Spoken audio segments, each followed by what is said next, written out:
Off and on the clock. Everything you need to know for this week 5 DFS slate on Underdog. We'll do a slate overview, go through our favorite sleepers and scrolls at each position. We'll do a few drafts, including the Deposit Kingdom and Badge Bros Brawl contest, maybe even a little Dawg Bowl for the 12-person heads out there. And then we'll spice it up with some pick'ems. It is Boosttober after all. I'm Pete with John and Nez. Let's do it.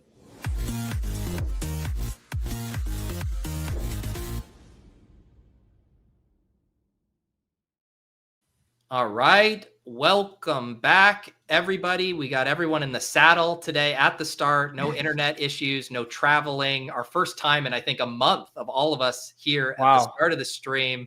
How we doing, John and Nez? Doing well. You're right. I think this is since week 1 that we have no issues. Everybody's here.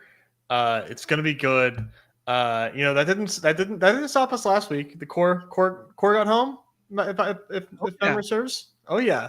So, I mean, these are the vibes that we need. I'm feeling good. It's a goofy ass slate. I think it's a perfect slate for us to talk about.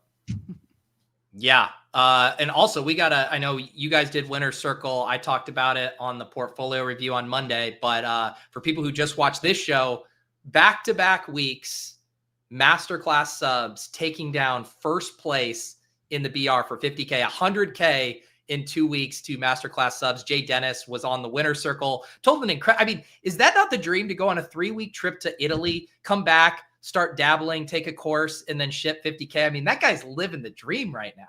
I mean, that's good. That's a good life, man. I wish I had that one going for me too. That was very, very cool story. Very down to earth story. Back-to-back weeks of extremely down to earth, like humble dudes who just like, yeah, man, did the class, and then this game's easy. I figured it out. Yeah. Other thing that's been slapping, obviously, Boosttober. We get another one home last night. We get 2 cores throughout this week to go on the back of last Friday's core getting home there. But then you made the swap stuff free for everybody. And what goes on last night is everybody swapping off Purdy has to get on to Kendrick Bourne there, and he might be a slate breaker there too. So even when we make elements of the course free, those elements of the course slap as well. So yeah. There you go. I just dropped the link to that in the chat. I'll make sure to put it in the show notes too, because it has a very specific landing page. But all you have to do, give us your email, and you can get access to the entire swap lesson. Has the video element of the course. You can get the roundtable on it. And if you're new to Underdog, just all the mechanics on how swapping works. John recorded screen shares for both mobile and desktop, if you're wondering about how to take advantage of those swaps. And man, looking at this slate too, with all the Q tags, like it seems like it could be another slate where we are having to take advantage of this. I mean, how many Brock Bowers teams might end up having to swap here at this point, guys? Yeah, that's a very interesting conversation. And Dawg Bowls, especially early in the week, it's going to be like Swap Central, Swap Mania, whatever you want to call it. It's going to be crazy. Even up to this point, there's still going to be a lot of swaps with the Lamar stuff. I know people are taking Lamar in the last round, basically for the free swap. And then, if Bowers doesn't end up suiting up, we have Juwan as well. There's just so many swaps taking place in those 12-person drafts. The biggest one for us in these contests, I think, are early week Bucky drafters, and then obviously the Bowers conversation. But it does seem like Bowers plans to play, which is that's like an entire conversation, to be honest, man. Like, it just doesn't seem ideal to be playing so hurt. And as fantasies, as DFS players, like, I'm kind of avoiding it. But yeah, I mean, just while we're on the conversation, I'm just it's a weird one. When we're talking about it too, like one thing we talk about in the course is, and I don't know if one of you guys coined the term, the idea of staying on the clock. And like, it never feels good. Like, I've been clicking some Debo. I'm like, who knows what's going to go on there, but you're using it essentially as a placeholder for, hey, if another play, say it is a Rico Dowdle and a 3 wide receiver build where you can swap to the 2 running back build, stuff like that. When you were drafting that team, you might not have had the knowledge that Rico Dowdle would be a good scroll down running back, but you have a placeholder element there with the Q tag. And that way, your favorite scrolls aren't entirely back weighted to your later drafts, right? That you could have some diversity of those sprinkled into your early drafts. It's really kind of a nifty way to play your portfolio. Mm-hmm. Yeah, it's effectively the late swap of our game, Yeah. Because like yeah, we're gonna have known information from like a week's worth of drafts to be like, oh, who is the leverage piece right now based on the sample which we've accrued. Exactly. Just to help the people at home and selfishly help myself right now, Lamar, Bucky, Debo potentially, Bowers potentially, Chuba potentially would be kind of like the 5 right Chuba's now. confirmed. Yeah, Chuba confirmed. Okay, so Chuba just got confirmed, so some Rico business might be taking place there. Okay, so but those are kind of like the core 5 for this week. Mm-hmm. Yeah, and then Terry's questionable still, but I lean him doubtful. Who? Sorry, can you say that again, Ness? Who was it? Terry McLaurin. Oh, okay, yeah. He's actually officially out. He was Q he got rolled out yesterday. Sorry, he was Q all week though. Okay, so that would have been like a potential player swap. But that's not super relevant. Sure, but people might have been taking him in the 12th. So there's six swap viable, potentially 6 swap viable, 4 confirmed thus far. Yep. Yeah, Juwan Johnson is another one too, I think. Yeah, he's Q. Yeah. Q tag. Yeah. Dallas Goddard's Q tag, I think, is trending in the right direction. Juwan, though, does look a little questionable there. All right. Let's dig in. We always have a lot of ground to cover on this slate or on this show. But with the week 5 slate, it's certainly condensed. All of these injury situations, the buys, it's a condensed slate when, Justin Fields is the QB1 here with an ADP of 17.1. Let's do a little macro and we can kind of start hitting position by position as well. What are you guys seeing with this week 5 slate? Yeah, macro obviously with a bunch of the quote unquote elite quarterbacks off of the slate here with no Lamar, no Josh Allen on the slate there. 10 games, which is the smallest in which we've had yet because of the bye weeks and that sort of stuff there. People funneling to the same game environments over and over again. Basically 2 or 3 outlying wide receiver plays on the slate and then extremely ambiguous after that. Everybody's favorite scrolls are at the running back position right now. So it's funneling people towards a lot of 1-2-2-1s on the slate. Right, wrong, who knows? Best scrolls, in my opinion, coming at the tight end and quarterback position yet again.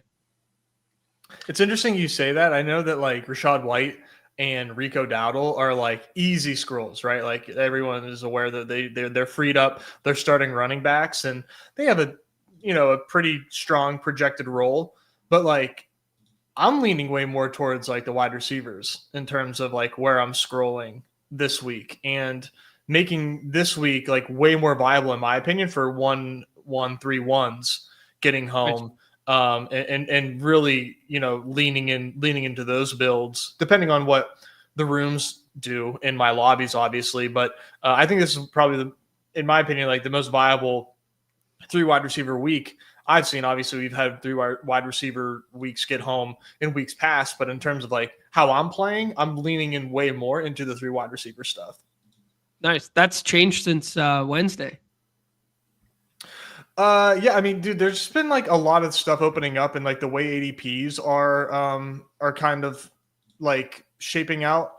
It's just most of the running backs that I want to play are top 10 picks. So, if you don't get 2 there, then I'd rather probably have a wide receiver. Okay. Yeah. And it's interesting you say that, John. I don't even know if you're necessarily wrong that the running back scrolls are maybe better, but I'm like viewing the slate the opposite in that I like the wide receiver scrolls better because even though maybe the running back scrolls versus the wide receiver scrolls, the running backs project better, the opportunity cost of the running backs you're passing up on at the top is so much greater than the opportunity cost of the wide receivers at the top because it's so weak up there. We have 4 to 5 guys, who are fully capable of dropping 30 at the running back position. And like you said, like Amon-Ra, JSN, like, yeah, these guys are good players, but it's not as strong as we typically have. So I don't know. I still find myself kind of more toward early running back and late wide receiver just from like an optimal build, but I definitely want to be scrolling a good bit at both positions. Sounds good. It's really interesting because I feel like there's like, I would call it in terms of like must draft wide receivers. I think there's I mean, I'll be bold and say, like, I don't think Chase is a must draft. Like, I think there's 5 like must draft wide receivers on the slate, and then the rest, like, I could easily bypass and scroll to replace. Personally.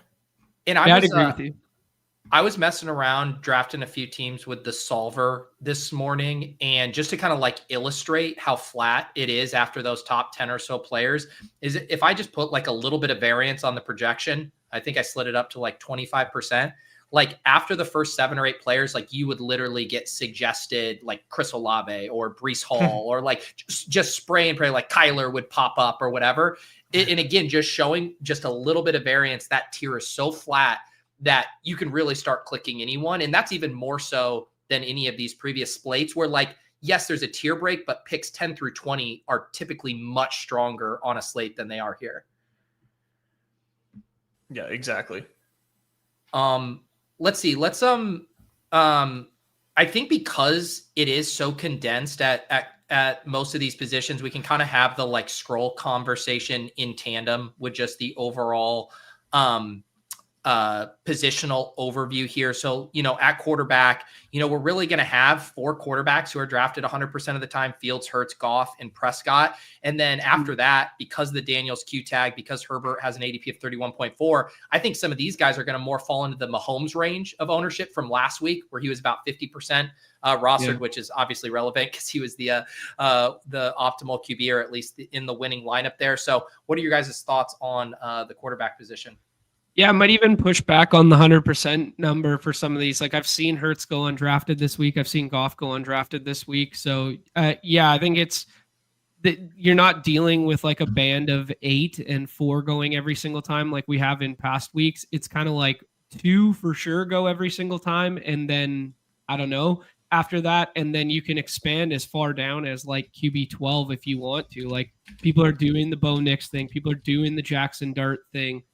People are fading like the Baker Q tag and stuff like that. So, yeah, I mean, I think there's a lot of fun angles to take at the back end of quarterback here. And a lot of that ownership is going to find itself tethered to skinny stacks. So if you're the guy just running some naked quarterback down here that's, 15% owned, you can find some big time leverage. Yeah, I'm pretty like shocked by some of these QB ADPs. Like Justin Herbert being QB6 is just kind of like mind-boggling to me. Daniel Jones against Vegas, QB7 is like very puzzling to me, but I guess back-to-back like sub 20-point games, the field will immediately just assume it's over. But yeah, like I'm just like very, very intrigued by a lot of these QB scrolls. I mean, I don't know if we're ready for like a deep one, or may I? I'm ready. Sam Darnold, man. Sam Darnold against these Bucks, man. I am like really, really intrigued by. I think the game plan could really shift here for Sam Darnold, where the Bucks just like make the Seahawks play differently. Where right now they're just super run heavy, like 30 touches, 30 rush attempts for Charbs and Ken Walker last week. You're just not going to be able to do that effectively against the Bucks. And maybe that's why the spread is so tight here, because it is pretty confusing to me. A banged up Bucks going up against Seattle, and it's only 3.5. Because I think Seattle, if forced to throw, can do it effectively. Sam Darnold's been really, really good this season in terms of EPA per play and completion percentage over expected. So I'm excited to see them like hopefully come into this game knowing this and having this in mind. And then we see a pass rate over expected, what they've had over the season, hopefully their highest pass rate yet. And we see Darnold have like, a 20-point game or 20-something point game here. I'm really excited about Darnold here. Yeah, 2 things I'd say to that. Nez, did you see the EPA per play leaderboard chart coupled with PFF grade? I think it was a Ben Baldwin chart. Did you see this one? Not the PFF grade, no. In tandem with the EPA per play and PFF grade, Sam Darnold's the second best quarterback in football thus far this year, and Dak Prescott's number 1. Just like those 2 isolated metrics. And then there was an EPA chart floating around based on where you run in gap schemes. And then there was a coinciding defensive chart of where they best stop run-based schemes. And it was basically the Vita Vea chart of like, you can't run up the middle. And Seattle this year is one of the worst teams in all of football at running up the middle. So it is kind of this perfect storm of like, you're going to want to get outside the tackles if you're running, or you're going to want to get the ball out quickly to JSN via Sam Darnold to beat the middle of that front. So it is kind of like a ball knower's perfect storm there with this Sam Darnold take. I guess one thing, Nez, is there anything you're doing with it other than JSN? No, sometimes the only other thing I'm doing is like running it naked, where like maybe it's Barner, Arroyo's been running more routes, Cup potentially. Does Torrey Horton like get back in the good graces that he for some reason fell out of? I think that there's other options other than JSN, so it's either JSN or naked. Yep. Yeah, it's definitely tough we have seen the naked quarterbacks hit. The two that have hit have been more rushing quarterbacks. Last week, I think Stafford was technically the optimal quarterback, wasn't he? But everyone who used him had him paired, with either Puka or Devontae. So just an interesting note there. John, do you have any favorite scrolls? Yeah, am I good right now? Am I muted?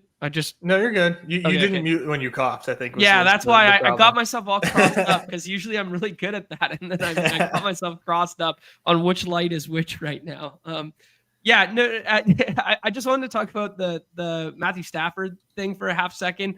Pretty hilarious how proclaimed no ceiling, and I said it on our show, like, man, you can't stack this guy. He hasn't scored more than 25 fantasy points in forever in our scoring format. I think it was like 11 years he had one game over 25, and now he's had back-to-back.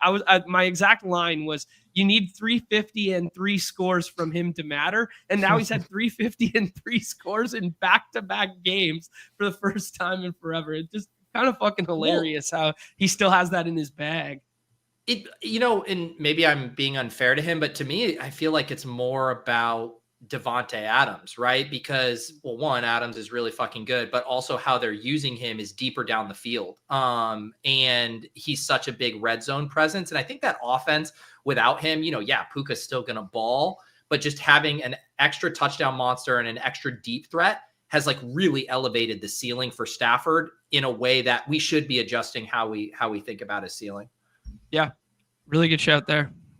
I don't know if I have any like super creative stuff. I do like the Kyler stacks this week. Me too. He's going to be very popular with McBride, so I think the fun tournament angle is him with Marv or him naked. He really does kind of fit the mold of like the naked quarterback. You could easily see him doing one McBride, one Harrison, one rushing touchdown type of thing, and him scoring 27 to 30 points this week. So I like that angle a lot.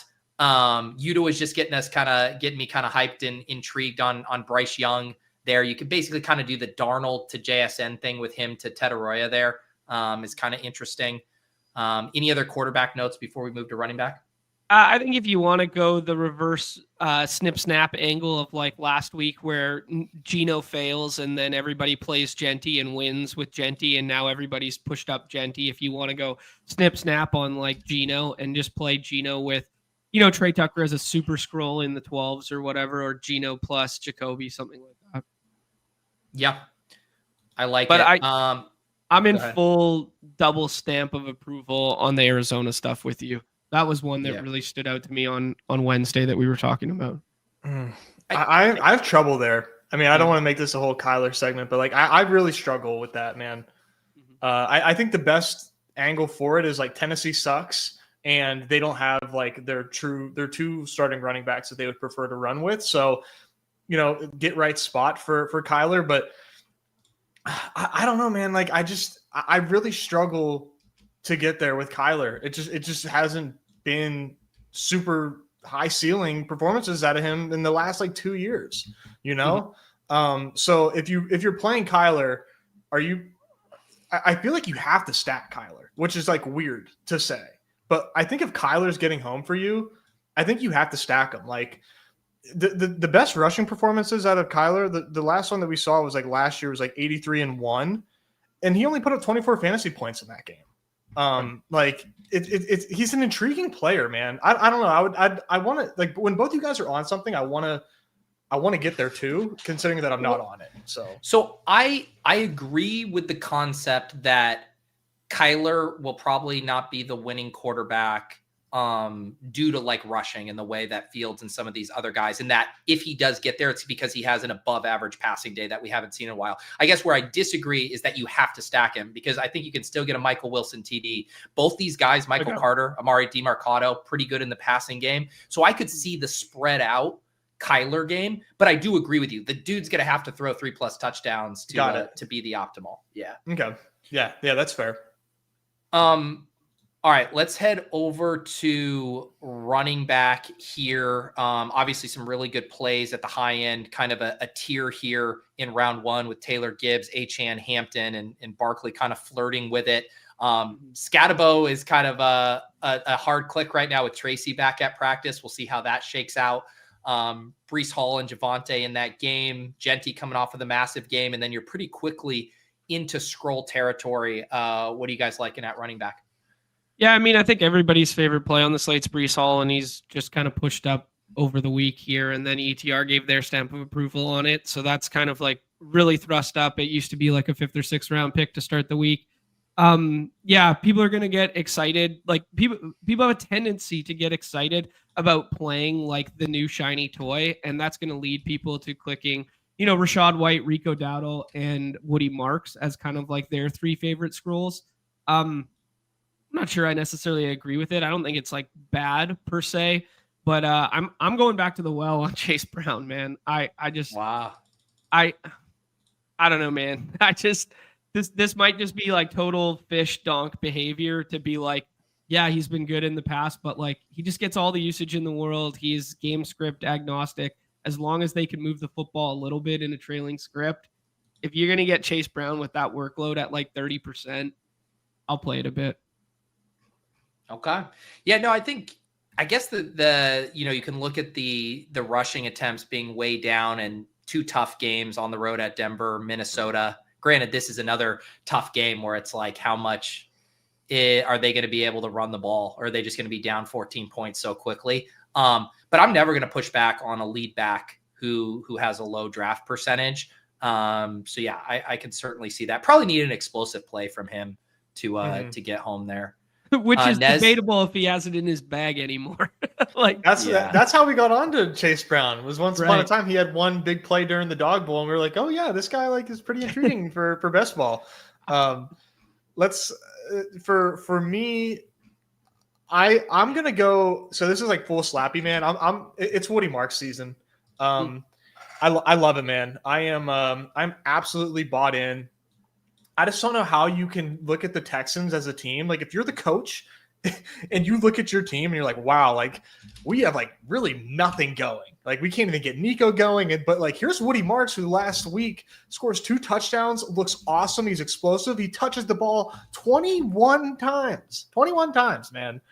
And now he's going up against a banged up Ravens, who I'm really surprised that the Texans aren't bigger favorites here. I know that they're in Baltimore. I'm just like, I don't really understand that at all. But this is like a Woody Marks game, and I think everybody's afraid to play it and be a slappy about it. dude, they traded up for Woody Marks. They didn't bring anybody else in other than Nick Chubb. I was like adamant they were going to bring somebody else in, and they didn't. And now it's Woody Marks, and then they give him 21 touches, and he looks awesome. He scores twice. Now he's going up against Baltimore. Baltimore is 28th in the league in rush success rate. In rush EPA, they're 29th in rush EPA. I mean, and not to mention, like, can you name 5 healthy Ravens defenders right now? Like, I could name 5, even if they were healthy. Yes. Yeah. So, like, to me, it's just like he is their game plan right now. Yeah. Because like Christian Kirk sucks. Higgins is still getting rolling. He is who they have right now. So like, I'm like fully in on Woody Marks, man. I'm putting on the slappy hat and having some fun here. I like that. I like that shout. And there's also the element too of you are able to buy. This isn't like a known entity. This is someone who broke out last week, and we're still seeing like to what extent is he going to take over this backfield, because there's still even more work here. Like Nick Chubb had a role last week, even with him getting 17 attempts and 4 receptions. Yeah, I think I have zero issues with the play. I just think it's going to be a super gross game environment. And so I feel like the volume will really have to be there, as opposed to like this getting in a shootout where you could get like a really ridiculous score. But he seems like a really good bet for, 15 plus points. Yeah, I just think there's some efficiency to his game. I mean, the Tampa Bay game, he has 1 reception for 37 yards, scores twice in that Titans game because he's an efficient player. Like, yeah, you definitely kind of need probably a bit of a perfect storm, but the way that he's just been so efficient, if things trend his way even more, he just seems like a great play at, this is going to be below like Genti ownership. This is going to be like 20% or lower on Woody, I think. Yep. Yeah, and the other ones we obviously have to mention down here, I mean, the 2 guys who are going to be chalk on redacted, Rachaad White and Rico. And actually, I don't even know if they're going to be that chalky, but their salaries really put them into play over there. So Rachaad White, I know there's a ton of enthusiasm for Sean Tucker. Like, I can't bring up Rachaad White without the chat spamming Sean Tucker 9 times. I like Sean Tucker. I think he could be a thing over the course of the season, but I think this is going to be the Rachaad White show, especially against a good defense where they're going to need to get the ball out quick. So I like that play. And then Rico stuff here, in a spot where they could just handle Miami. And we've played Rico last year, plenty of spots. And he was more of a floor play than a ceiling, but if he gets 20 plus touches here and they have a good game script and he scores a touchdown, you could see it. I guess the question is how often does he score, 21, 22 points? That's what you always wrestle with some of these scrolls. Yeah, I think it's probably better suited for the 12s where you get 12 to 14 fantasy points, and that pushes you over the hump in the Dawg Bowl than it is for the 6s. But I mean, if he scores 2 touchdowns in the same capacity that Woody Marks did last week with 1 through the air, 1 on the ground, and that game pushes total and environment and becomes kind of the not so secret slop it up of the week, it could definitely get home. Yeah. Yeah, it's a condensed week. I mean, he doesn't really qualify as a scroll, but we do now have to make the obligatory mention. There's going to be a lot of steam on Montgomery. It's the huge team total. Even if you didn't have the stuff with his sister, he would be a guy that's coming in here. His draft percentage, we're probably going to inch that up to 60, 70%, is probably where we land. Maybe not quite that high. Yeah, it didn't. I mean, maybe with swaps and stuff like that from early in the week, because maybe he becomes the default swap for the Bucky drafters if ADP pushes high enough, and then it would be in that range, I believe. But yeah, I mean, 60 probably feels good. Yeah. All right, let's move over to wide receiver. We kind of talked about the high end a little bit there. I agree with Nez that there's only 4 to 5 must-have wide receivers. One of these spots, I wrote it up in my gems piece this week, but this Chargers wide receiver spot is the stuff BR dreams are made of. You have 3 players who all project for a similar target share. One of the wide receivers has been the hotter one, who's getting drafted 100% of the time, and the other ones are getting drafted sub 20%. It's just as classic of a BR play as you can get. I will say, Quentin Johnson, it fell in a couple of my drafts. I took him with the last pick in one of my drafts. So it does show the ambiguity, but just based on these ADPs, I really like the non-QJ receivers. Yeah, just find back into, hey, is Ladd actually that dude that we were drafting him in the offseason to be? And that thesis is hit twice in back-to-back weeks now with AJ Brown and with Ashton Genti. So it's the, squeakiest of squeaky wheels kind of narrative right now. The QJ stuff has been incredible. Ladd's utilization report score is below the other 2. It's below Amari and Hampton. It's a pure kind of just bet on talent and bet on leverage play right now. And I'm not going to fault anyone who wants to make it. It's going to be part of my portfolio, especially just given how well Herbert projects this week and the fact that we like getting to this game environment. But I'm not going to say I'm fucking confident in it, but it's definitely, it's definitely as you're alluding to, Pete, that this is what these games are designed for, this kind of narrative. Scrolls and the word confidence have never been synonymous. They shouldn't be. Yeah. Ness, what do you like other than Jameson Williams? Yeah, man. I can't believe that the week I played 26% J-Mo in the Dawg Bowl, he has his season high targets per route run and doesn't connect on a single deep ball with Goff. That was really tough, man. I'm not gonna lie. I was a little tilted over that, but I think I'm gonna go back to the Jacoby Myers here against the Colts. I was kind of under the assumption that the Colts had a above average pass rush. I was reading the Kerrane's walkthrough, and he was showing some metrics that they actually don't really have like an overly effective pass rush. Bit of a pass funnel as well. Their secondary is somewhat banged up now with Xavier Howard retiring, which is definitely interesting. So I'm gonna go back to the Jacoby. Well, I played a ton of Jacoby last week, and I think everybody's done with Jacoby. I like it a lot because I think they're going to get pushed big time. They're indoors against the Colts. I think the Colts are going to be able to score at will here. So we know Geno can sling it, is willing to sling it. Hopefully he just bounces back from that awful performance against the Bears. Yeah, I'm going back to the Jacoby. Well, I know it's like it feels gross, and it's like, what if this time it works? I don't even think it's gross with Brock Bowers. Like, there's been a difference between even like Brock Bowers wearing a brace and not being as explosive and now legitimately being on the injury report. Like, I think there's another level to how effective he's going to be. I mean, sure. I think it's a really good play. And for a lot of the reasons you mentioned of everyone just like, Jacoby Myers, no ceiling. Like, I'm Trey Tucker. Like, I just don't want to deal with this. I like it a lot.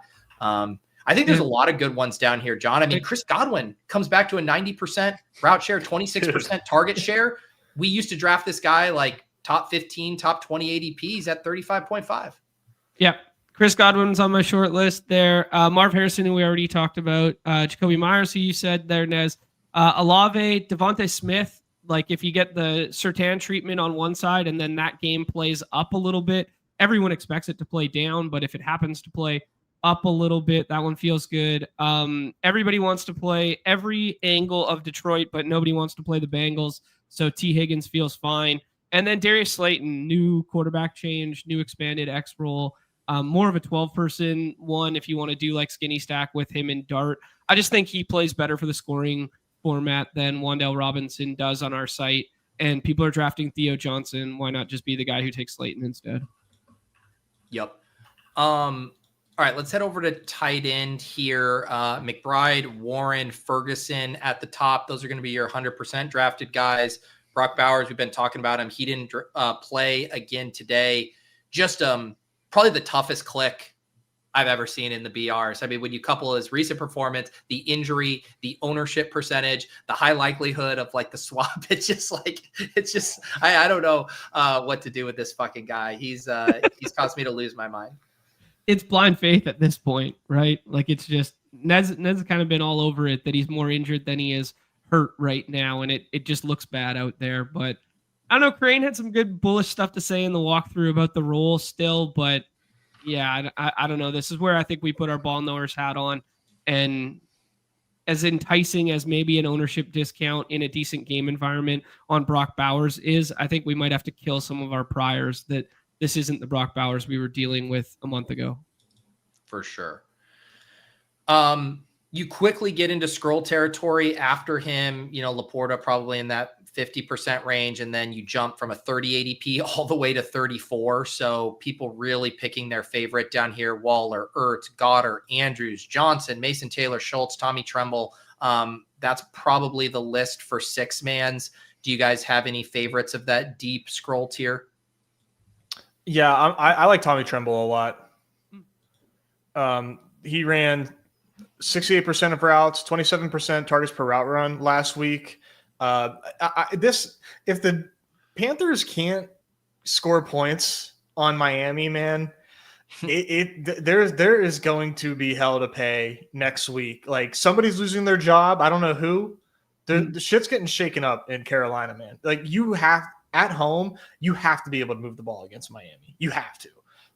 And I think Tommy Tremble in the red zone is like definitely going to be a target for Bryce Young. So I really like Tommy Tremble here. Tight end 13. I mean, like, we're basically just looking for a touchdown, man. And like you're getting that and then some with Tommy Tremble here. So yeah, I'm a pretty big fan of him. Yeah, I like Mason Taylor just because it's going to be so hard to play that Dallas in Jets game in a unique way. The running back, every usable wide receiver, like really the only draftable piece that has a low draft percentage is Mason Taylor. He had 7 targets last week, 6 targets the week before. He's also the kind of guy where it's like you could crater the Garrett Wilson play, if he scores the touchdown or whatever. So yeah, Taylor's kind of interesting to me. Yeah, we talked about that one on Wednesday. That was same angle as you there, Pete, that I liked. A contractually obligated to mention the man who could break any slate at any given time if he happens to come off the pup list. If he happens to come off the pup list and Juwan Johnson does not play this week, look the fuck out for the best quarterback on their roster, Taysom Hill. He might be their best goal line running back, too, the way Kamara's looked the last couple of weeks there. I mean, Kendrick's been kind of nice with it. But I'm contractually obligated to mention Taysom Hill's going to break a Dawg Bowl slate sooner rather than later. I'll ask Yunez as a more biased narrator here, and I meant to actually bring this up to JM, but what do you think about Juwan Johnson if Taysom Hill is active? Like, what does that do to it for you? I don't know that does like a ton. Okay. I think Juwan Johnson is like a big slot receiver for the Saints. So I think what this really does is it just like completely craters any value Alvin Kamara has left. It's completely over for Alvin Kamara if Taysom Hill is active. Like, I don't know, like Alvin Kamara got 4 receptions and 2 yards last week. Like, Kendre looks better than him, just straight up looks better, and his role is increasing week over week. Like, it's over for Kamara if Taysom's active. I would just like to throw one more name out here, and this isn't necessarily a name that I'm like scrolling to, but I kind of like want to, but maybe it's more so a feather in the cap of Sam Darnold. Is Elijah Arroyo saw a really big role increase in week 4, where he ran 61% of routes, 21% targets per route run, an ADOT of 13 for Elijah Arroyo. I mean, this is somebody that we were kind of excited about in big board season. He landed with the Seahawks, and then they traded Noah Fant. But we were like, hey, look out for AJ Barner. And yeah, AJ Barner's there and like is in the way. But given that I think this game script will lead to more passing for the Seahawks, I'm just saying, just don't be surprised if Elijah Arroyo has a good game. I understand that it's really thin, but like just seeing the role increase and like the way that this game script sets up, like I think Arroyo is pretty interesting. I'm not going to lie. Yeah, interesting to see that role increase in tandem with the Torrey Horton one going down too. So sure. I don't know if there's anything sticky there or any push-pull there. Also, it was Thursday night short week. Who knows? Maybe that's just a spot where they needed more fresher, healthy bodies. But yeah, I like where your head's at there, Nez. Like that's a fun one to get excited about pushing forward for sure. All right. Should we do some drafts, fellas? Let's get into it. All right. Bear shit in the woods or what? That's right. Look at, they're making us work for it. Wait, is it not up yet? Or did I scroll past it?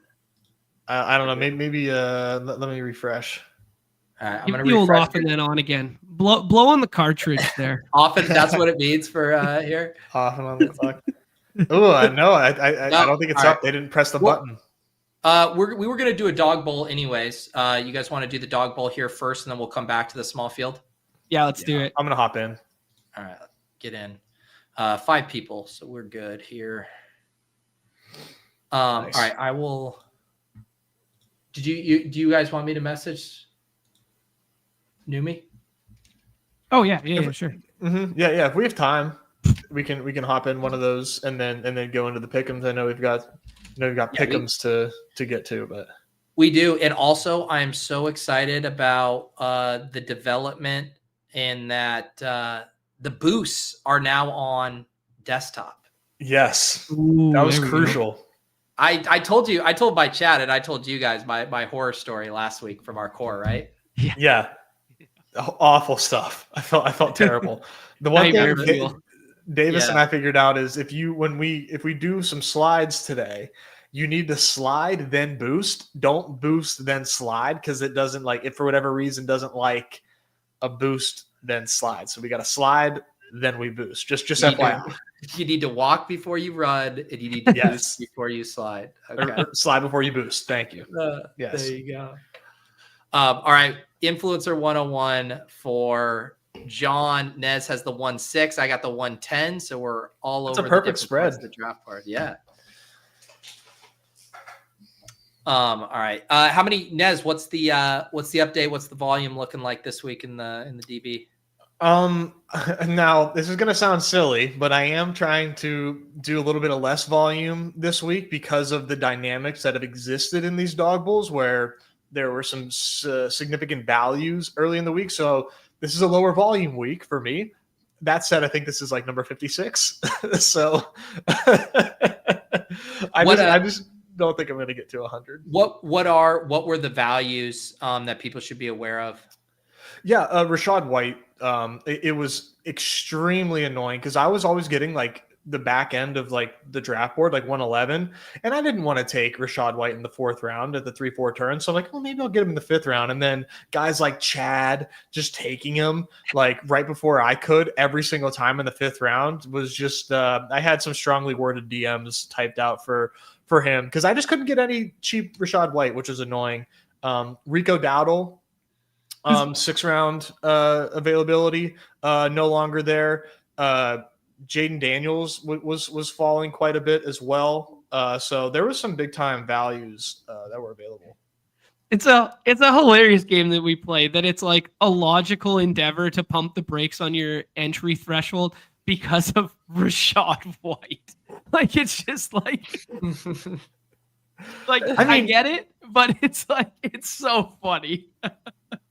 I know, but it's true, man. And plus, it's just like it's a slate that I also like. The confidence meter is definitely the lowest it's probably been in terms of like how I feel going into a slate as well.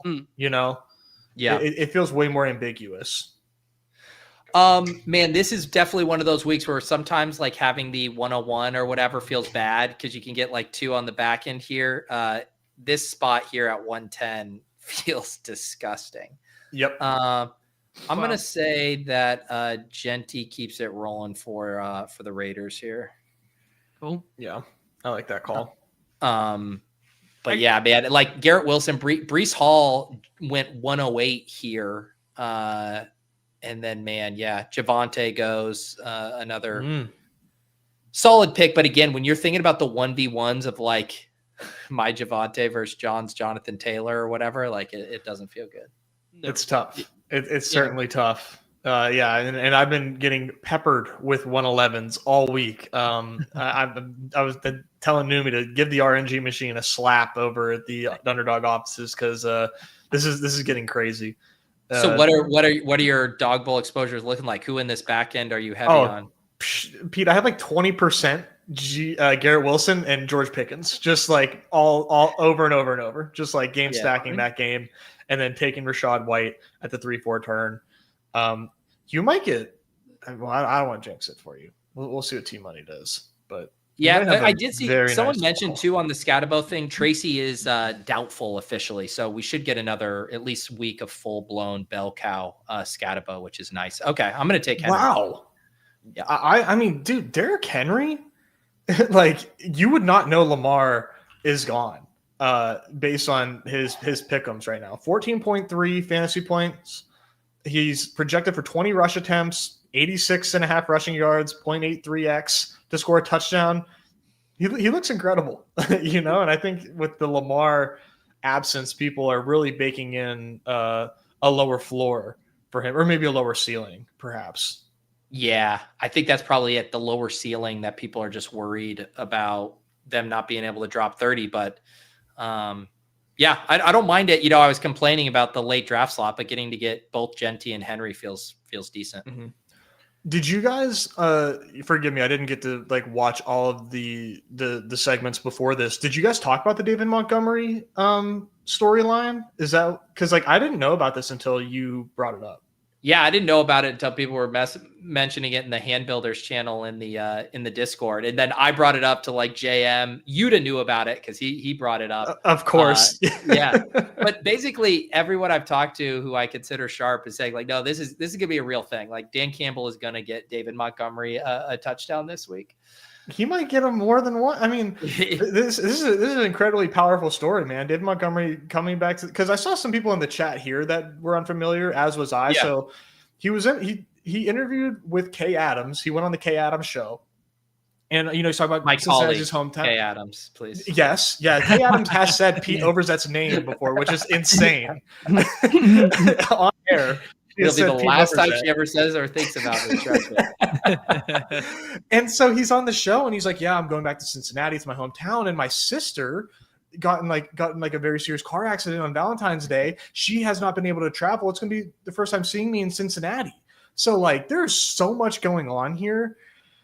Yeah, man, Dan Campbell cares. And it's like the perfect spot for it too. Yeah. Like they can just do whatever they want in this game. He could have David Montgomery throw a touchdown if he asked. Like he'll do it, dude. He'll do it. This is going to be the Oprah. You get a touchdown. You get a touchdown. David Montgomery, you get 2 touchdowns. Yes. Yeah. So that was I did not know this until you said it like 20 minutes ago. Wow. Yeah.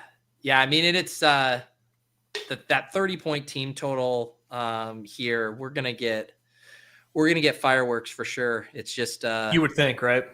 Yeah. Because they're not going to slow down either. John's over there in the corner saying, nope, Chase Brown's going to have 200 yards rushing and nothing else is going to happen in this game. Could you imagine? I had to leave a running back spot open on this team for Chase Brown. So we'll see here. There you go. All right. To recap this team so far or through 3 rounds, John goes Jonathan Taylor, Ladd, and Herbert gets that stack. At the turn, Nez goes JSN and then grabs that narrative. David Montgomery in the second. We're about to see what he does in the third. And I started with Genty and Henry. I had a question for you guys. We haven't really talked game environment stuff since Wednesday there. Like the chalk has really formulated around like Dolphins and Panthers, like everybody's worst kept secret. Lions kind of like onslaught, but everybody's taking chase as well. And then Cowboys and Jets. Those are kind of like the big 3 on our site right now. Raiders and Colts, you can probably kind of throw in there, but it's mainly just the 2 running backs and Warren. And I guess Bowers too. So it's just kind of like those positions. Is there any game that's like kind of like jumping off the page for you guys that like nobody else is touching right now? The only one, and it's just because Yuta was kind of getting me on it, is that Carolina-Miami game. And the totals for those 2 teams was like a little better than you would think, considering all the injuries they've had. Yeah, for sure. John, you said which games were chalk? Colts? Did you say? Yeah, Colts, Raiders, Cowboys, Jets, and I included Miami and Panthers in that too because they go every time in our games, basically. Yeah, I mean, Commanders, Chargers for sure. I think how this game gets nuts is like the Chargers maintain their high pass rate and they're successful, and then we get to see Jaden Daniels kind of ball out if he can. Fresh off this injury, how much is he going to run? How effective will he be against this Chargers secondary? If he has the ability to kind of take this game to the next level, that could be a lot of fun there, I think. And then Colin in the chat saying Kamara and the Saints, and then Bing King, Saints and Giants. I agree, man. I think that game has a chance to be really fun. That's my spoiler alert. I'm looking at that as a slop fest for sure. Slop it up. Okay. Yeah. Complimentary. Yeah, just the reason I ask is with only 10 games on the slate, with so many like quote unquote X outs, except for like one side of it, like people are just Xing out the Texans game unless you play Henry or Nico, right? Like that's just, and maybe that's right. People are really Xing out Eagles and Broncos going back and forth because of all the recent trends with the Eagles and just squeezing the air out of the ball. Like I don't know. There's only 10 games and like people are crossing off like 4 of them. And maybe that's correct. I'm just thinking about like the macro dynamics. If that leads us to like not playing game environments or to play the gross game environments or to just play one-offs. Like, I don't know. I'm just kind of like struggling with like the macro notion of it. Yeah, it's a different story in 6 persons compared to over here for sure. Yeah, true. I ended up going Marvin Harrison and Chris Olave with my 2 wide receivers. Nez took Rashad White and then just grabbed Keenan Allen. Sorry, John. No Justin Herbert double stack for you, brother. Yeah. Bro on Keenan bro Allen's, crime. I know. Keenan Allen's one of my most drafted wider players, period, this week. So Nice. And I'll have you guys know that there's still a double stack available right now. Trying to think about the most gross double stack imaginable to triangulate what you're thinking about right now. We shall see. He wouldn't dare. He wouldn't dare. He wouldn't dare. He would not dare, would he? The Sam Darnold Arroyo. Chill. Fresh off the Nez. Chill. Come on, man. You reading the DMs out loud? What's wrong with you? Come on. Said that to you in confidence. Trey Harris. I love when you like are cryptically talking about a stack and then it just leads the chat to just name like the grossest players on that team. Yeah. I was thinking Gadsden as well. Trey Harris. I haven't seen that name in a hot minute. I think I'm about to drop him in a main event. Are you're in a main? I'm in one with Dave. How's it looking? We have a sick team. We're just 2-2, and we were facing Kyron and Devontae this week, so not great. But we have a nasty team though. Nice. I was gonna say there was some chalk in the there's now this comment has come up about 2 to 3 times. I think Just said it initially. Thoughts on Demont and Gibbs in a 12-person draft together. What do you guys think of that? I think it's totally viable. Yeah, I think it's totally viable for sure. Is this an insane take that I prefer it in the 6 persons when they're both not 100% drafted and you need like an outlier smash from like the flex that's differentiating opposed to like a mean projection Dawg Bowl get you over the hump? I don't think so. No, I like that take. Yeah, and also like the opportunity, like Nez had to take David Montgomery in round 2 here. So like you'd have to spend most realistically your first 2 picks, which in the Dawg Bowl you're doing, or in the 6 person, you're doing your 1st and 6th round pick or 1st and 5th round. Like that's way more viable, I think. Exactly. Yeah, and you're going to get David Montgomery at probably like, what did we estimate earlier? Like 40 to 60%, something like that. And the pairing of them together is going to be like, 10 of that. So, yeah. Yeah, I like that. I love it. Jake's getting me good. I was actually, so it was going to be Aronde, but now I think Will Dissly's got limited under his belt. So I'm a little more skittish about that click right now, but we'll see what's available. I think it was 2 weeks ago, Nez, we were doing the Dawg Bowl and I was asking you about like pushing my quarterback stack. And then right before I could even have the decision to push it, Awin took him naked again. And here he is once again, taking my Kyler Murray. I knew it was maybe unrealistic. He'd come all the way back to me with Marv, but Awin always doing me dirty. Yeah. It's always Awin, man. Why is that? Bro. I've got one more like gal brain play for you guys. When Pete make this decision here. So speaking of Daniel Jones, Alec Pierce rolled out with a concussion.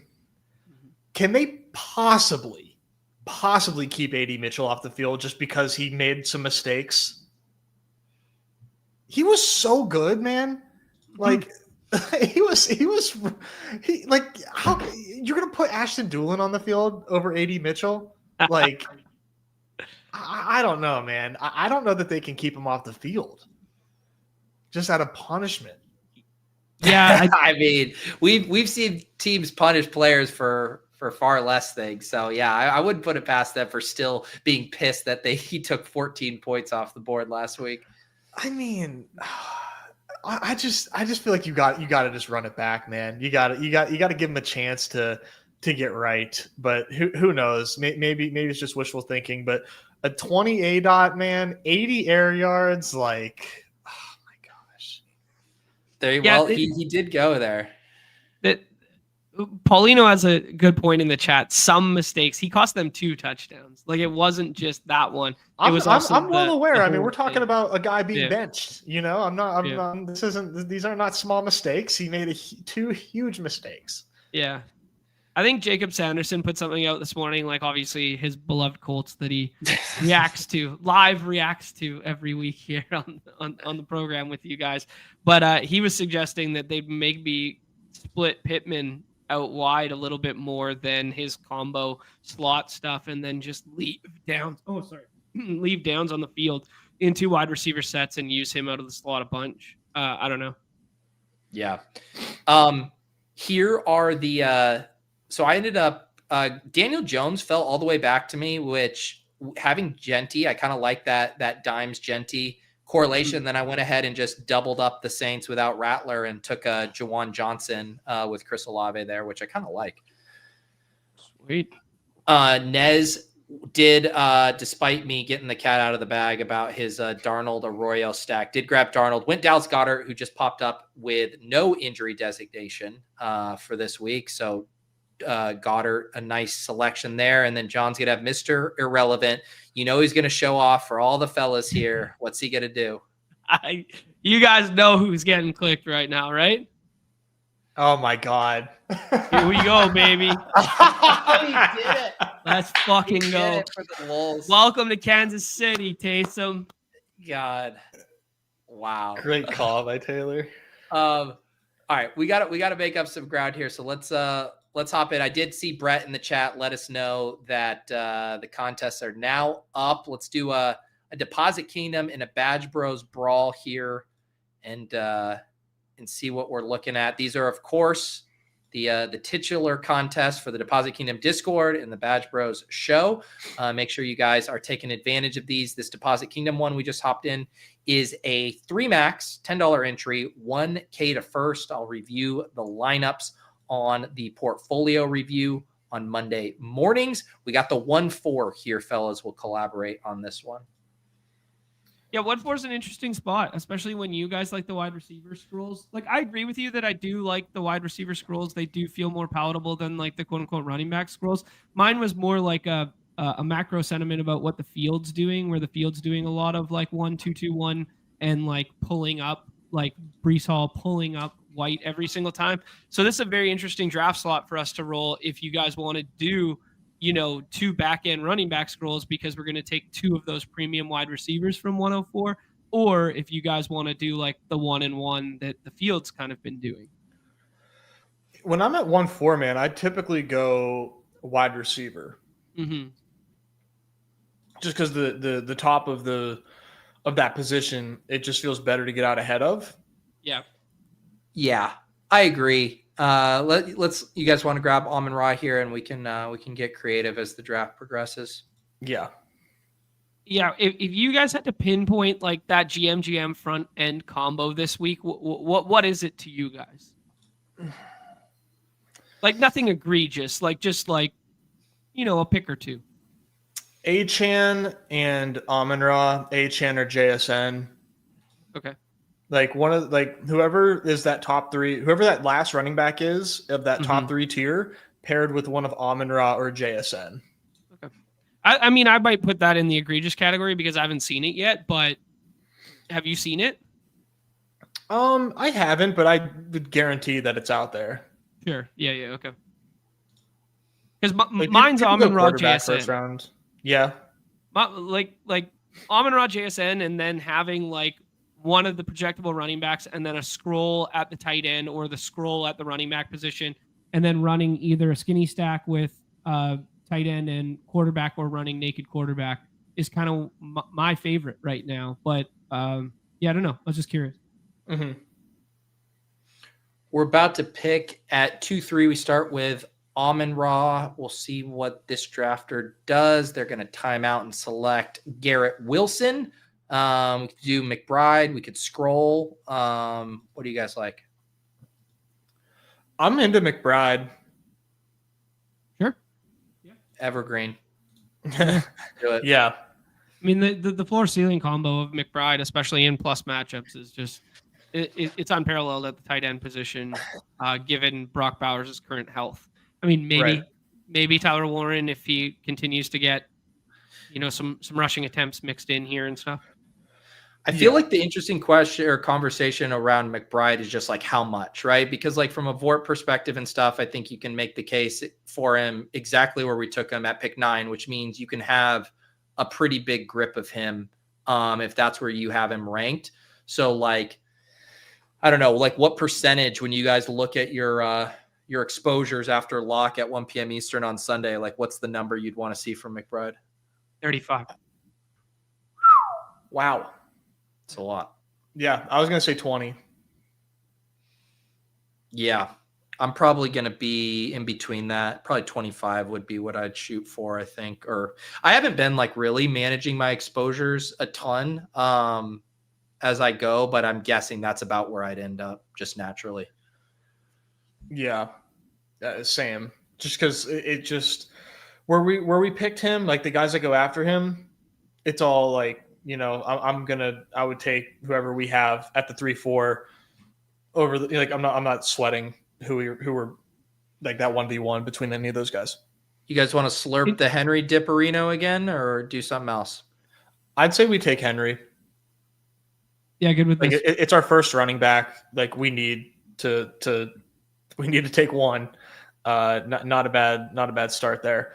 Yeah. And now we have, quite a few options here. We can, go. We can make this a Kyler team. We can set up a golf double, which I think is pretty interesting. Yeah. I mean, yeah, I was thinking through this the other day of how in the large BR, I think typically when I'm doing double stacks, I would want it to include the tight end. Obviously on this team, it would be a JMO, but I think in the small field, I have no issue with the double wide receiver stack. I think that's a good take. Yeah. Like JMO for me, like the profile's a little too volatile for this contest that I would actually stack with David Montgomery here, which would be like counterintuitive. But yeah, that's just like a small field dynamic that I would incorporate. I don't mind that at all. Yeah, no. I mean, obviously, like, David Montgomery scoring on the ground, but it's just us thinking that this game plays to its total, obviously. We just think there's going to be a ton of points to be had here. So I'm cool with that. Yeah, let's do it. I like that. And I mean, to John's credit, or to John's point, you'll see a lot of those quarterback, running back, wide receiver, tight end stacks and like the fullback dive and DeBomb and stuff get there, where having to being directionally accurate on a team scoring a lot of points is a lot easier than being directionally accurate on which two pass catchers are the highest scoring. Exactly. It's just basically how I'd sum it up. Yep. Even though, but I wouldn't do that. I would never, I don't want to say never because they have a fucking 30-point team total, but I'm probably going to have like maximum of one team with Goff and Montgomery together in the large BR. Sure. Mm-hmm. Yeah. Pate has an interesting point in the chat that is something that kind of goes under talked about on our shows throughout the week, but something we've addressed a little bit in the masterclass. Just like the idea of like all exposure thresholds not being created equal in terms of let's make this pick here. We'll grab Goff and then we can let's just do that. Yeah, just in terms of like thinking through your front end combinations where it's like it's fine and cool for us to say like, hey, Trick McBride, like 20%, 25%, 30%, whatever it was, the number that we were comfortable with. But like the combos in which it's owned, we really have to think through the dynamic of pairing it with like each first rounder or something, or else you're just doing yourself a disservice if you're just overlapping combo mapping over and over and over again. Yep. For sure. And that is the risk. When you have McBride, let's say you have him ranked at 9 or 8 and that you're just going to have him just at a ridiculous rate with players with an ADP of 6, 7, 8 or 5, 6, 7. Like that's really what you want to be careful with. Yeah. And I do, who do we can get a fun wide receiver here. What direction would you guys want to go? I'm good with one of the Chargers guys. If that's like just another game environment you want to tap in, and they're both going to be contrarian. Yep. Yeah, I've been doing a lot of Ladd and Keenan. Let's do Ladd. This is the week. This is the week, guys. All right, so here's a lot of martingaling here. Our small field DK tournament. A little stack on the Lions: Jared Goff, David Montgomery, and Amon-Ra. The big dog slurped up that Dipperino. Ladd McConkey, a little wide receiver scroll, and the tight end 1, Trey McBride. Looks good. All right, let's do a Badge Bros Brawl. What's that, John? Oh, I was just going to say one more thing in terms of the Ladd stuff that both Karain pointed out in the walkthrough and Hayden wrote up as well is missing a slot corner on the other side too. So, double bubble matchup setup. John, if you're going to bring it up, what's his name? I have no idea. Because he's got a wild name. Oh, okay. Okay, let me look it up and try and say it then. That'll be good content. And I mean that like it's just like it's a guy that I haven't heard of. I was like, oh, okay, he's out. Like that happens every once in a while. Davis said his name to me on the show, and I'm like, you've never heard of him in your life? He's like, no. It's hilarious. Good clean. All right, we are in the Badge Bros Brawl. Hopefully by now you guys are familiar with this contest structure. $5 entry, 3-person drafts. So no 6-person, no 12, 3-person drafts. And what it ends up being is a scroller's paradise here with, tight end 4 and later, QB 4 and later, having a much lower ownership percentage than normal. So a very fun game theory contest. Mike Sanderstrill. Mike? That's the guy. I wasn't expecting his first name to be Mike when you set it up with I wasn't trying to be like problematic about it. It's just a name that I just hadn't heard of before. And I was okay. Mike. Yeah, this guy's missing. Like that wasn't anything that jumped off the page to me. But yeah, he's a starting slot corner. So yeah, big deal. All right, guys, we are on the clock at the 3. I assume the HN Amon-Ra will be fairly popular, so we could do one of HN and Amon-Ra with something else. What do you guys like? Let's do Nez's GM from the other side there and do HN and JSN. That's good. Yeah, I was going to say HN with one of JSN or Wilson, just Wilson ADP of 9. Although I guess that sometimes even comes back. So yeah, I think the JSN is probably perfect there. These contests are just like so funny, man. The ownership percentages in these are just like are hilarious. You could basically like simulate or create hypothetical lineups of like every combination of like the top 60 and probably sim it out and get an idea of what works well, and then just like literally draft it because you can more or less like hand pick your teams here. It's a future endeavor of mine that I'd like to do because I want to do that for the PTPs as well. Yeah, PTPs just because the condensing of the player pool. Yeah, dude, a Woody Marks selection. Let's go. We got a match. Let's see here. What do you guys want to do? Dude, let's do contrarian Herbert and do Hampton with Herbert as a scroll with none of the wide receivers. You don't play whack-a-mole on who the wide receiver is. Awesome. Sure. I like that a lot.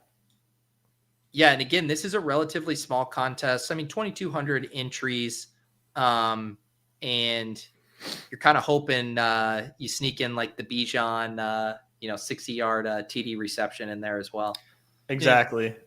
Yeah, he's not last week from him. Yeah. Yep. Yeah, he can do that. Look no further than last night, where both running backs score through the air multiple times. Yeah. Jeez. All right, we got Herbert, we got HN, Hampton, JSN. Dude, J-Cam deserves a medal for this. This is an incredible squad. This Bryce Young, Tedoroy McMillan, and Woody Marks. All That's rare in the BR. Do you guys want to do what about like Laporta? And he's the one that scores these Lions TDs. I like Laporta. Yeah, I think we've done a fair amount of scrolling in this one. I'd probably just take Garrett Wilson here. Garrett Wilson at this price. Yeah, and just be like, this is unique enough for us to get there. We got a 3 unique combination at the top, and then we got a scroll tight end, a scroll quarterback, and a scroll quarterback that's primarily going to be stacked with pass catchers, not running back. So it works on like 4 different levels. Yeah. All right, there she is. Herbert, Hampton, HN, JSN, Garrett Wilson, Sam Laporta, the Badge Bros Brawl. Hop in there, $5 drafts, ton of fun. Can rip those super quickly if you want to bang out a bunch of those. But it is time, guys. It is time for Boostober. Time to slop it up here on Off and on the Clock. Here comes Spicy Marg. Spicy Marg. Radioactive spice. Let's spice it up, slop it up. Slop it up. I mean, Slide. Just permission to slide, Your Honor. You sliders. That's a 65X. That makes me feel things. All right, the goal, guys, is that Underdog just massively regrets this Boostober when we're done with them here. They say, no more, bad idea. The fellas got us. So unlimited boost, 30%, $50 max. But let's make them feel it here, guys, with the core. And I'm starting to feel the pressure for the core. Normally, I kind of go, just from the balls. I did research. I have 3 different options for the core. I'm ready to lock in here this week, guys. Dude, it's a big deal, man. People look forward to the core. They're talking about us. I feel like though you always get us started here. What do you want to put in here? Yeah, I've been really liking the lowers, man. With these cores, and I'm gonna start with Tony. Say his name, Pollard. Lower 12.8 fantasy points. This is one that we just got to run, not walk to. Arizona, man, we've been talking about it for a while. Sneaky, strong defense here. They're strong in dropback allowed. They're strong in rush EPA. They are 5th in rush success rate and from the positive angle. So yeah, I am very, very much in on this Tony Pollard lower. Yes. I did just I completely forgot something early because I saw David's comment at the top of the show. David gifted 5 memberships to both of our channels here. Thank you again, David. David's been having an awesome year in the BR streets. I feel like every Monday I wake up and he has another top 10 screenshot somewhere. So thank you as always, David, for the memberships. Very nice of you. Yeah, David's the man. Thanks, David. I love that, Nez. The other thing, and sorry if you mentioned it, but Spears is probably going to be back as well. I did not mention it. I know he's questionable and he's been practicing, so that would be a huge thorn in his side. If he gets activated, this number's going to go down, I think. Yep. We talked about it a little bit when we were looking at the scrolls, but this Bauer situation. We're getting plus money on Jacoby Myers higher than 5.5, slightly 1.02, but this is a spot I want to take advantage of. Nez kind of hit it in the scroll section, but they're going to be trailing. I think he's going to be the focal point of the passing game this week. I really like Jacoby, and this has kind of been my sweet spot here. The Pittmans, the Myers, the Keenans, the Zay Flowers, these guys who are going to be the focal point of their offense with the receptions. This is going to pivot well with that one then, because I had 2 here and I was going to let you guys choose. But now that we got a little bit of correlation in this one, I think I want to go with the Michael Pittman higher on the receiving yards.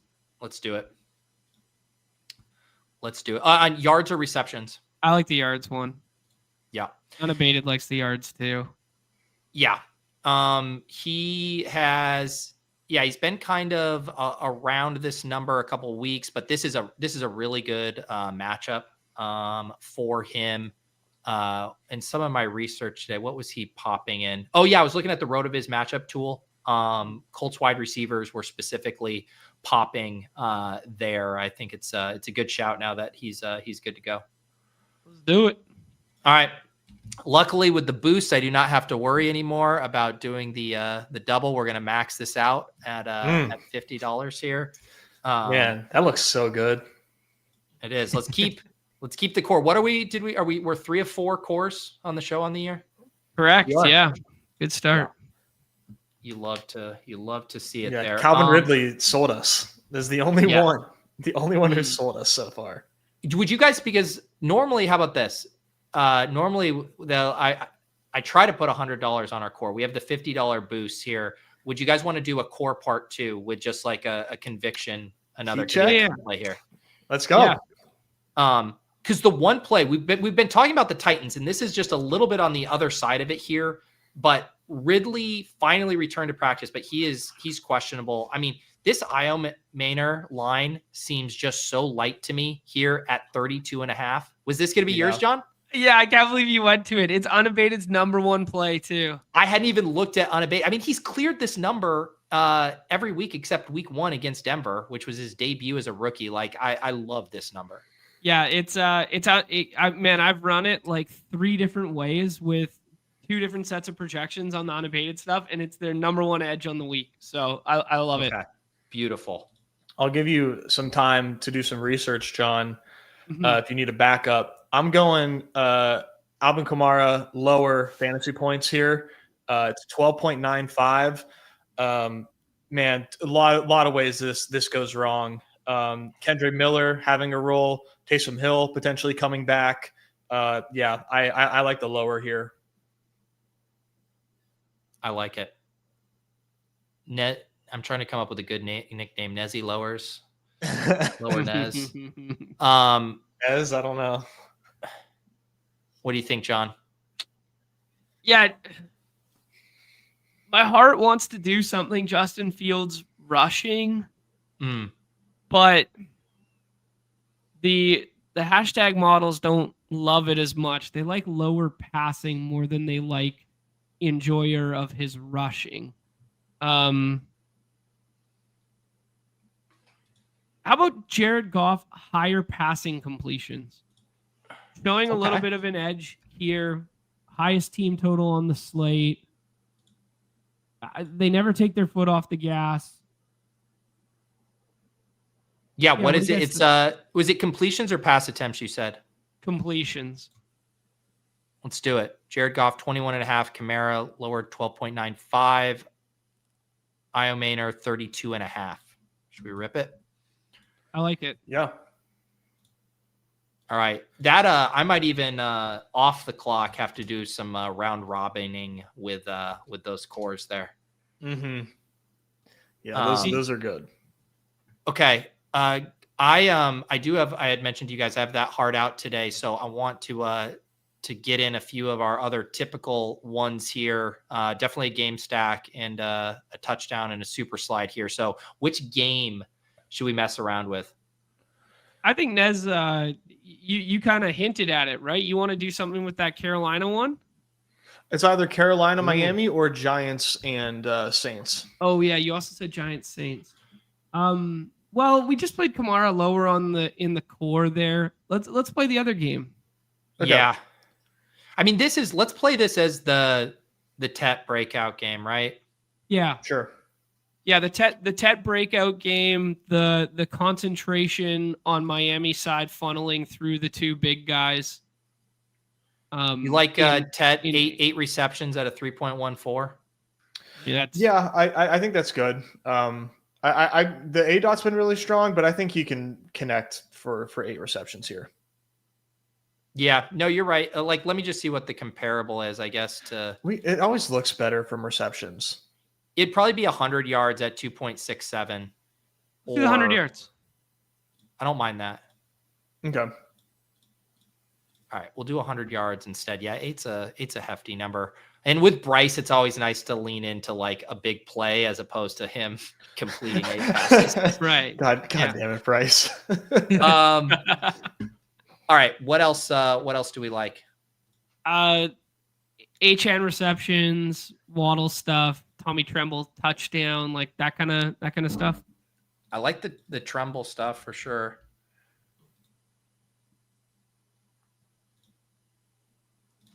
What did he have last week? So he was 8 targets, 5 for 42 and 1.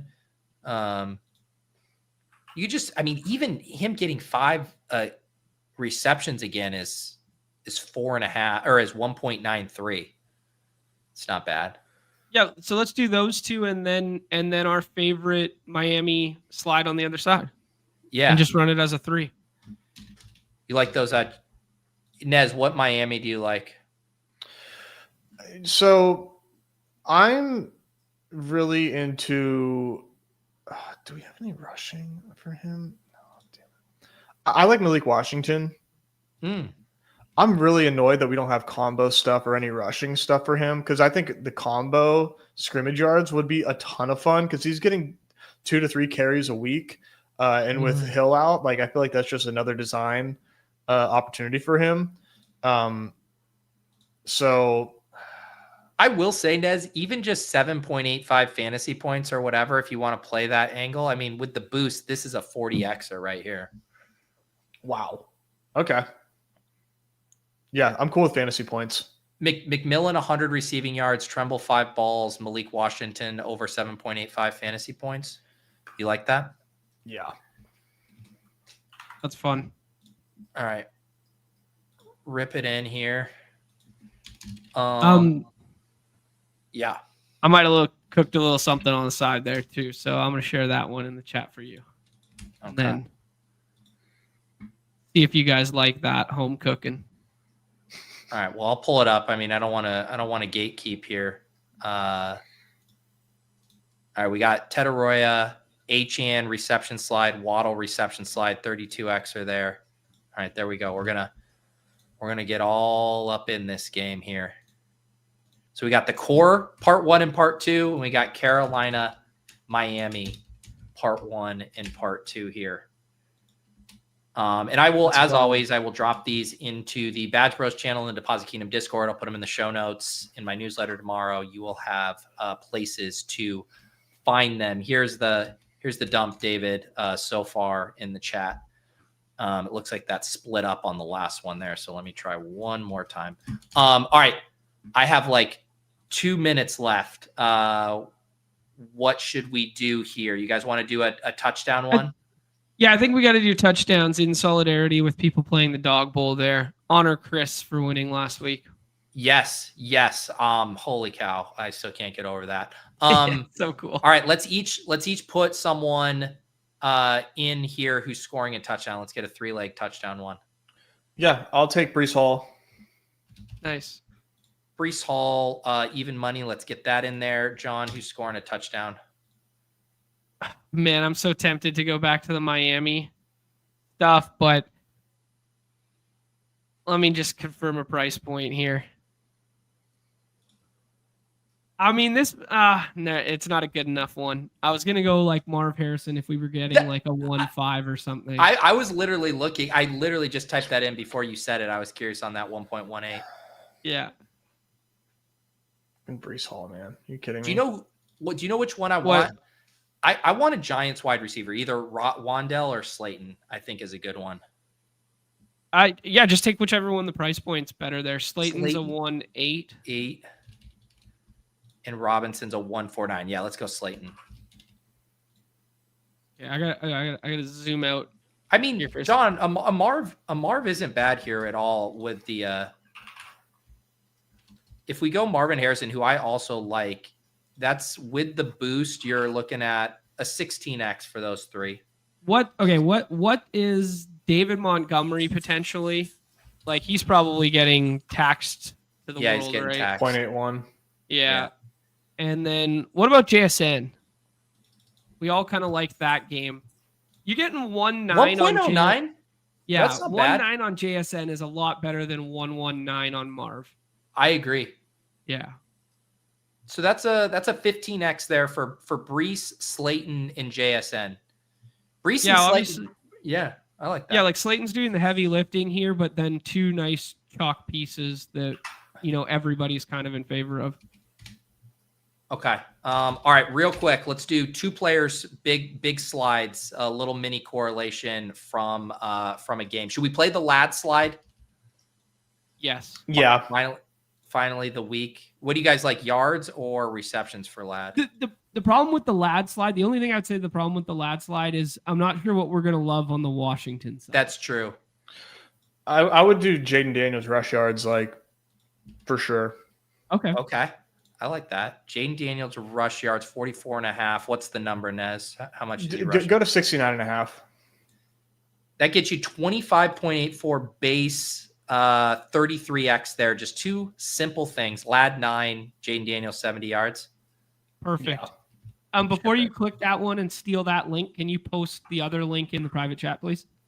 Yeah. Don't worry. I'm saving all the links. I'll post them all down here. All right, guys. This has been awesome. I have to run. Make sure you guys check out the Underdog Masterclass. Get 10% off with promo code BADGE. We need to go 3 for 3. Next 50K winner, we need another Masterclass sub. Or preferably Masterclass author would also be nice. Yes. All right. This has been Off and On the Clock. Everybody enjoy your shows. Nez, no strip tomorrow night? Tomorrow night. Yep. All right. And I'm going to have Mathology on After Dark tomorrow night at 8 p.m. Eastern. Oh, hell yeah. As well. So, yeah, excited for that. Love you all. Good luck this week. We'll see you guys next time on Off and On the Clock.